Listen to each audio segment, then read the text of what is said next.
Bonjour, chers membres de Vision Québec pour l'agriculture et l'éducation, VQRA en sigle. Donc, c'est ma première émission dans notre compte YouTube. Et souvent, je n'ai pas le temps, mais aujourd'hui, je me suis fait violence pour pouvoir faire cette courte vidéo qui va parler des deux éléments de notre mission et de notre vision. Et notre mission, vous allez voir les statuts, c'est vraiment un grand paragraphe, mais moi, je la résume à une seule phrase. C'est lutter contre la pauvreté. Nous allons lutter contre la pauvreté en utilisant les volets agricoles ainsi que les volets d'éducation. Et ensuite, nous allons parler de notre vision. Si vous avez le temps de lire, nos statuts sont là. Donc, sur la page 8, vous voyez la page 8, on parle des visions. Des visions, pour ne pas vous embrouiller, il s'agit tout simplement des partenariats nord-sud. C'est ça la phrase. Et puis, par après, vous allez commencer à expliquer cette vision sur les partenariats, comment cela doit se passer. Donc, cela doit vous faciliter votre sensibilisation envers les nouveaux membres. Donc, je me répète, la mission, c'est lutter contre la pauvreté. Et la vision, c'est développer un partenariat nord-sud. Quand on parle des nord-sud, ici, nous voyons l'Occident, hein, le Nord, les pays européens, les pays des Nord-américains, les États-Unis et le Canada. Voilà. Le Sud, c'est dans le tiers-monde, mais plus particulièrement pour nous, c'est les Congo. Voilà. C'est les Congo. Et là, vraiment, c'est facile pour qu'on puisse comprendre ce que vous voulez livrer comme message. Pourquoi nous disons que nous voulons utiliser les domaines agricoles? Parce que, tout simplement, c'est dans les milieux ruraux où se trouve la majorité de nos populations. Ce n'est pas seulement dans les grandes villes, mais c'est seulement dans les milieux ruraux. Et ils sont nombreux. Vous allez voir, c'est 80% de la population congolaise et dans les milieux ruraux. Et ce sont les paysans, les cultivateurs. Alors, si nous parvenons, nous voulons bien lutter contre la pauvreté, il faut aider ces gens.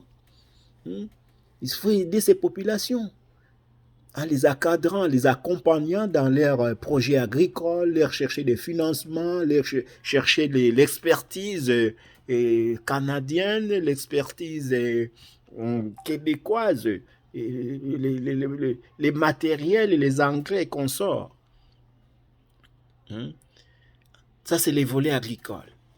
Les volets scolaires, nous, souvent on voit, les richesses, on dit que nos pays contiennent beaucoup de richesses minérales, les sous-sols sont riches, mais nous oublions souvent la matière grise. La matière grise, c'est les cerveaux, c'est l'éducation. Il faut investir en éducation. Donc, dans ce sens-là, on va aussi soulager la pauvreté, parce que quand vous investissez, vous voulez investir en éducation, il faut ça prend du temps. Ce n'est pas du jour au lendemain. Mais il faut le faire, il ne faut pas oublier. Nos amis ici en Europe, en Occident ont compris. C'est pour ça que dans leur budget, vous allez voir, c'est toujours vraiment des montants quand même valables pour que les objectifs soient atteints, pour qu'ils aient des experts, des ingénieurs, des gens qui doivent transformer les choses. Mais nous, au contraire, on fait quoi? On prend nos minéraux, nos richesses, on les envoie ailleurs, en Occident, mais au retour, c'est encore plus cher. Donc, nous devons quand même aider, surtout pour nous, c'est en éducation, on voit les établissements publics, il n'y a pas les privés, puisque quand vous allez encore dans les privés, même nos partenaires ne peuvent pas accepter que vous puissiez investir dans les privés. Puis si quelqu'un envoie ses enfants dans des écoles privées, c'est-à-dire qu'il a les moyens, mais nous, on est là surtout pour les pauvres.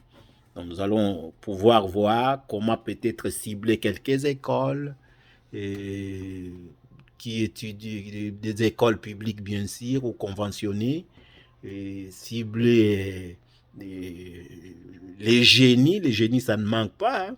Comment les aider, soit localement, soit en leur cherchant des bourses pour aller à l'étranger. Localement, je peux m'expliquer.